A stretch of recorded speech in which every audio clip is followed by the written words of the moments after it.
नमस्कार। आजको पोडकास्टमा यहाँलाई स्वागत छ। आजको पोडकास्टमा म डाक्टर सन्दीपसँग एपेन्डिसाइटिसको बारेमा सर्ट एन्ड स्विट डिस्कसन गर्न जाँदैछु। Doctor Sandeep, welcome to the podcast. Thank you. Doctor Sandeep, मान्छेहरूले यो एपेन्डिक्स भयो भन्नुहुन्छ नि, त्यो खासमा के हो त?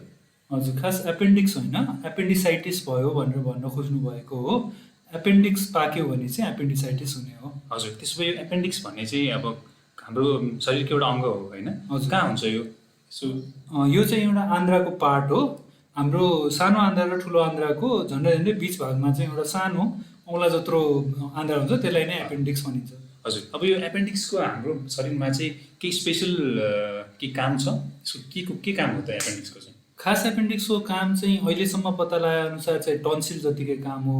भनेको हामीले खाएको खानामा चाहिँ ब्याक्टेरियाहरू हुनाले त्योसँग लड्नको लागि चाहिँ एपेन्डिक्सले थोरै काम गर्छ भनेर थाहा पाएको छ। त्योभन्दा बढी चाहिँ साइन्सले अहिलेसम्म एपेन्डिक्सको काम पत्ता लगाउन सकेको चाहिँ छैन। हजुर, अब एपेन्डिक्स कुन एज ग्रुपमा चाहिँ कमन छ त? कुन एज ग्रुपमा? हजुर, यो चाहिँ धेरै जसो यङ्गर एज ग्रुपमा छ भने जवान मान्छेहरूलाई चाहिँ बढी हुन्छ। हजुर, 3 वर्षभन्दा मुनिको बच्चा बालबालिकालाई चाहिँ यो एकदमै कम देखिन्छ र भएको केसमा चाहिँ कम्प्लिकेसन हुने देखिन्छ। धेरै जसो कम्प्लिकेसन भएर आउँछन्। धेरै जसो चाहिँ यो 10 देखि 14 वर्षको मान्छेहरूमा चाहिँ बढी देखिन्छ।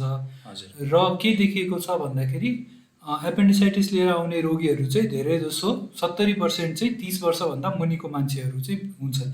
हजुर, अब एपेन्डिसाइटिसको रिस्क फ्याक्टर्स मतलब के कारणले गर्दाखेरि एपेन्डिसाइटिस हुने चान्स बढी हुन्छ त डाक्टर? हजुर, के देखिएको छ भन्दाखेरि यो चाहिँ धेरै जसो चाहिँ सहरी क्षेत्रमा चाहिँ बढी देखिन्छ। त्यसको कारण चाहिँ के भनिएको छ भन्दा हाम्रो खाना चाहिँ अहिले जसरी डेभलपमेन्ट बढ्दै गयो त्यसले गर्दाखेरि चाहिँ खाना चाहिँ हामीले त्यो फाइबर भएको खानाहरू कम खानाले चाहिँ यो चाहिँ बढी भएको देखिन्छ। भन्ने मतलब फास्ट फुडहरूको एजमा त्यो एपेन्डिसाइटिस पनि बढ्दै गयो। हजुर, यो फास्ट फुडहरू खानाले चाहिँ दिशाको चाहिँ बल कम हुनाको कारणले चाहिँ यो बढी देखिन्छ। भन्नुको मतलब हामीले अब फाइबर रिच खानेकुराहरू बढी खायो भने एपेन्डिसाइटिस हुने रिस्क कम गर्न सक्छ। हजुर, अब यो एपेन्डिसाइटिसमा चाहिँ खासमा चाहिँ के कस्ता सिम्टम्सहरू चाहिँ कमन छन् त? हजुर, यसमा चाहिँ के देखिन्छ भन्दा मेन यसको सिम्टम चाहिँ पेट दुखाइ हो है। त्यो बाहेक बान्ता हल्ला जस्तो हुने, खानाको रुचि नहुने जस्तो पनि देखिन्छ। केही केसमा चाहिँ पिसाब बढी लाग्ने र दिशा झाडा पखाला लागे जस्तो दिशा लाग्ने पनि यसमा देखिन्छ। अब डाक्टर साहब, यो पेट दुख्ने त धेरै कारणहरू हुन्छन् होइन? अब कमन हामी नेपालीहरूमा एकदमै कमन भनेको ग्यास्ट्राइटिसले गर्दा पनि एकदम पेन हुने गर्छ। अब ग्यास्ट्राइटिस हो कि एपेन्डिक्स हो कि त्यो ठ्याक्कै भन्नलाई केही छ त्यस्तो डिफरेन्स? यसको दुखाइ चाहिँ अरूभन्दा अलिक फरक हुन्छ। यसमा चाहिँ कस्तो हुन्छ भन्दा सुरुको 12 घन्टा चाहिँ नाइटोको वरिपरि केही छिन पछि दुख्ने, जसलाई चाहिँ कोलिकी पेन भनिन्छ।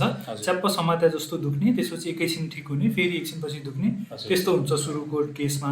त्यसपछि केही छिन हुँदै गएपछि चाहिँ त्यो दुखाइ चाहिँ सरेर दायाँपट्टिको कोखापट्टि जान्छ र त्यसपछि चाहिँ त्यो कन्टिन्युस भनेको दुखिरहने, त्यस्तो पहिला जस्तो छोडी नदुखेर कन्टिन्युस दुख्ने खालको दुखाइ चाहिँ हुन्छ यसमा। हजुर, भनेपछि अब यसमा चाहिँ सुरुमा दुखाइ यो नाइटोको वरिपरि, त्यस पछाडि राइटतिर त मतलब दाहिनेतिर कोखातिर हुने। हजुर, अब यसबाट हामीले डिफरेन्स अब एक्ज्याक्टली त भन्न गाह्रो हुन्छ, तर एउटा रफ आइडिया चाहिँ बनाउन सकिन्छ। हजुर, अब यो एपेन्डिक्स भएपछि, शङ्का भएपछि अब पेसेन्टहरू त हस्पिटल जानुहुन्छ होइन? हस्पिटल गएपछि चाहिँ अब के कस्तो म्यानेजमेन्टमा सुरुमा के गरिन्छ? कसरी डायग्नोसिसमासम्म पुगिन्छ? सानो छोटकरी यहाँ बताइदिनुहोस् डाक्टर। हजुर, यो एपेन्डिसाइटिस भन्ने रोग चाहिँ खासमा चाहिँ यो क्लिनिकल्ली भनेको पेसेन्टले के भन्यो र डाक्टरले छामेर हेरेर के पायो त्यसबाट चाहिँ डायग्नोस हुने खालको, त्यसबाट चाहिँ पत्ता लाग्ने खालको चाहिँ रोग हो। यसमा चाहिँ के हुन्छ भन्दा रोगीले जस्तो चाहिँ अघि मैले भने जस्तै नाइटोको वरिपरिको दुखाइ सरेर दायाँपट्टिको कोखामा गएको छ, बान्ता भइरहेछ अथवा बान्ता हुन खोजेको छ, खानाको रुचि कम छ, केही केसमा चाहिँ पिसाब बढी लागिरहेछ र दिशा भइरहेछ भनेर भन्छ भने हामीले एपेन्डिसाइटिसको शङ्का गर्ने हो। त्यसपछि चाहिँ पेसेन्टलाई दुखाइको औषधि केही हदसम्म दिइन्छ। केही गरी पेसेन्टले बान्ता धेरै गरेको छ र पानी कम छ भने सलाइन पनि लगाइन्छ सुरुमा, र त्यो साथसाथै चाहिँ रगतको जाँच गर्नलाई पठाइन्छ। यति चिजबाट चाहिँ यो सबै कुरा मिलेको छ भने चाहिँ यतिबाटै एपेन्डिसाइटिस चाहिँ रोग पत्ता लाग्छ। होइन अलिकति योसँग मेल खान गएन भने चाहिँ अल्ट्रासाउन्ड गरेर पनि हेर्न सकिन्छ। हजुर, भनेपछि एपेन्डिक्स भयो भन्ने कुरा डायग्नोसिस गर्नलाई चाहिँ क्लिनिकल क्राइटेरिया बढी इम्पोर्टेन्ट छ। हजुर यो इन्भेस्टिगेसन चाहिँ अब अलि सेकेन्डरी अब यो हेल्प गर्नलाई मात्रै, हजुर यदि क्लियर छैन, डायग्नोसिस क्लियर छैन भने सपोर्टिभ एभिडेन्सको लागि मात्रै युज गरिन्छ। अझ अब अल्ट्रासाउन्ड मात्रै गरेर पुग्छ कि सिटी स्क्यान पनि गर्नुपर्छ कि के छ डाक्टर? हजुर, अब धेरै जसो केसमा चाहिँ जस्तो मैले भने क्लिनिकल्ली नै थाहा हुन्छ, त्यसमा चाहिँ अल्ट्रासाउन्ड एउटा गरेपछि अरू केही जस्तो शङ्का लागेको, जस्तो कि कस्तो हुन्छ भन्दा अब केटीहरूमा, अलि यङ एजको केटीहरूमा अरू कारणले गर्दाखेरि पनि तल्लो पेट दुख्ने हुन जान्छ। त्यस्तो अरू केही रोग छ कि भनेर चाहिँ एक्सक्लुड गर्न भनेको त्यो एपेन्डिसाइटिसै हो भनेर पक्का गर्नलाई चाहिँ अल्ट्रासाउन्ड गर्ने हो। अब तर त्यसैले गर्दाखेरि पनि थाहा भएन, अल्ट्रासाउन्ड गरे पनि हामीले ठिकसँग ठम्याउन सकेनौँ भने चाहिँ त्यसपछि चाहिँ सिटी स्क्यान गरिन्छ। सबै केसमा गरिँदैन, केही केसमा चाहिँ सिटी स्क्यानसम्म पनि गरिन्छ।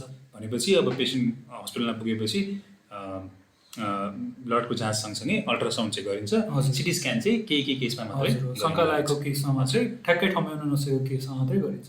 अब एपेन्डिक्स भएपछि चाहिँ अब हाम्रो ट्रिटमेन्ट भनेकै सर्जरी हो भन्ने सुनिआएकै हो होइन। धेरै लाइक यो त अब कमन नलेजमै छ है। अब कुन केसमा अपरेसन गर्ने अथवा अपरेसन गर्नै पर्दैन कि होइन, के छ डाक्टर साहब? हजुर, यसको चाहिँ कस्तो छ भन्दा पेसेन्टलाई यसमा चाहिँ फेरि दुई मत छन्। कसैले चाहिँ यो सर्जरी गर्नै पर्छ भनेर पनि गर्छन्। तर आजकल चाहिँ कस्तो छ भन्दाखेरि अपरेसन नगर के गरी थोरै मात्रै दुखाइ छ र त्यो पेसेन्ट चाहिँ त्यस्तो नराम्रो कन्डिसनमा छैन भने चाहिँ केही टाइमसम्म चाहिँ यसलाई अपरेसन नगरिकन अब्जर्भेसनमा राखेर हेरेर पनि ट्रिटमेन्ट गर्न सकिन्छ। केही गरी त्यो अब्जर्भेसनको टाइममा चाहिँ पेसेन्टलाई झन् ज्वरो आउने, बान्ता आउने, दुखाइ झन् बढ्दै जाने त्यस्तो हुन थाल्यो भने चाहिँ फेरि अपर्झट अपरेसन गरिन्छ। होइन, पेसेन्टलाई ठिक हुँदै गयो भने चाहिँ पेसेन्टलाई 1-2 दिन हस्पिटलमा राखेर अब्जर्भेसनमा राखेर त्यसपछि बिदाई गरेर त्यसपछि फेरि 6 हप्तापछि चाहिँ इन्टरभल एपेन्डेक्टोमी भनिन्छ, 6 हप्तापछि बोलाएर चाहिँ फेरि एपेन्डेक्टोमी गर्न सकिन्छ। हजुर, अनि यो एपेन्डिसेक्टोमी जुन भन्नुभयो, एपेन्डिक्स काटेर फाल्ने अपरेसन, हजुर, त्यो आजकल त नयाँ विधिहरू पनि छन् होइन। अपरेसन गर्दाखेरि क्यामेराको मद्दतबाट गर्ने, सानो पाल बनाएर गर्ने होइन। त्यो एपेन्डिसेक्टोमी गर्दाखेरि चाहिँ मतलब कसरी गरिन्छ डाक्टर साहब? हजुर, यसलाई खोलेर भनेको ओपन मेथडबाट पनि गर्न सकिन्छ, जसमा चाहिँ 5-6 सेन्टिमिटरको घाउ चाहिँ बनाइन्छ तपाईँको राइट कोखामा, दाहिनेको कोखामा एउटा छड्के काटेर गर्न सकिन्छ, त्यसलाई चाहिँ ओपन भनियो। अर्को चाहिँ तपाईँको 3टा सानो पाल बनाएर तल्लो पेटमा यो नाइटोमुनि र लेफ्ट कोखातिर चाहिँ पाल पारेर चाहिँ क्यामेरा घुसाएर गर्न सकिन्छ, त्यसलाई चाहिँ ल्याप्रोस्कोपिक एपेन्डेक्टोमी भन्छ। अब यो कुन चाहिँ बेटर होला डाक्टर साहब? ओपन गर्दा राम्रो होला कि अब ल्याप्रोस्कोपिक भन्नुभयो जुन क्यामेरा हालेर, त्यो चाहिँ राम्रो होला? हजुर, दुइटैको आफ्नो राम्रो पक्ष नराम्रो पक्ष दुइटै छ है। अब जस्तै कि तपाईँको यो खोलेर गर्ने ओपन एपेन्डेक्टोमीमा चाहिँ त्यति धेरै पैसा पर्दैन, सस्तोमा हुन्छ। तर यसमा चाहिँ तपाईँको दुखाइ बढी, किन भन्दा हामीले घाउ बनाइरहेको छौँ 5-6 सेन्टिमिटरको, त्यसले गर्दाखेरि दुखाइ बढी हुने, अनि त्यसपछि अलिकति बढी रेस्ट लाग्ने, त्यस्तो चाहिँ हुन्छ। र यसले चाहिँ एउटा सानो दाग छोड्ने पनि, अलिकति सानो एउटा दाग पनि छोड्ने हुनाले यङ पपुलेसनले चाहिँ त्यति रुचाउँदैनन् आजकल त्यो। अर्को चाहिँ तपाईँको जुन चाहिँ ल्याप्रोस्कोपी चाहिँ भन्नुभयो, त्यसमा चाहिँ सानो पाल बनाइन्छ, त्यसैले दाग कम हुन्छ, सानो घाउ हुनाले इन्फेक्सन कम हुन्छ, र अनि त्यसपछि अलि चाँडो मान्छे चाहिँ चाँडो काममा जान सक्ने पनि हुन्छ। तर त्यो है त्यसको कस्ट चाहिँ अलिकति बढी पर्न आउँछ। हजुर हजुर, अब यो अपरेसन त हामीले टाइममा गऱ्यो भने त यसको कतिको राम्रो छ डाक्टर साहब प्रोग्नोसिस? हजुर, अपरेसन टाइममा भयो भने एकचोटि एपेन्डिक्स फालिसकेपछि फेरि एपेन्डिसाइटिस हुने चाहिँ एकदमै कम, भनेको अलमोस्ट हुँदैन। केही केसमा चाहिँ त्यो पुरै एपेन्डिक्स काटेर फालिएको छैन र टुक्रा रह्यो भने चाहिँ स्टम्प एपेन्डिसाइटिस चाहिँ कसैलाई हुन सक्ने चान्स चाहिँ हुन्छ। हजुर, अनि यो एपेन्डिसेक्टोमी अपरेसन गर्दाखेरि अब अपरेसनको कम्प्लिकेसन्सहरू कतिको कम हुन्छ डाक्टर साहब? हजुर, यो सहजै अपरेसन हो, त्यस्तो गाह्रो अपरेसन नहुनाले त्यति धेरै कम्प्लिकेसन चाहिँ छैन। तर पनि त्यहाँ पाकेको, किन भन्दा आन्द्रा पाकेको हुन्छ, के गरी त्यो पाकेको आन्द्रासँग अरू आन्द्राहरू अथवा अरू अर्ग्यानहरू जोडिएको छ, त्यहाँ राम्ररी देख्न सकिएन, धेरै अपरेसनको टाइममा रगत धेरै गयो, ब्लिडिङ भयो भने चाहिँ अरू त्यहाँ नजिकैको कुनै अर्ग्यानमा चाहिँ भनेको अरू कुनै इन्द्रियमा चाहिँ घाउसाउ लाग्न सक्ने चाहिँ चान्सेस चाहिँ रहन्छ।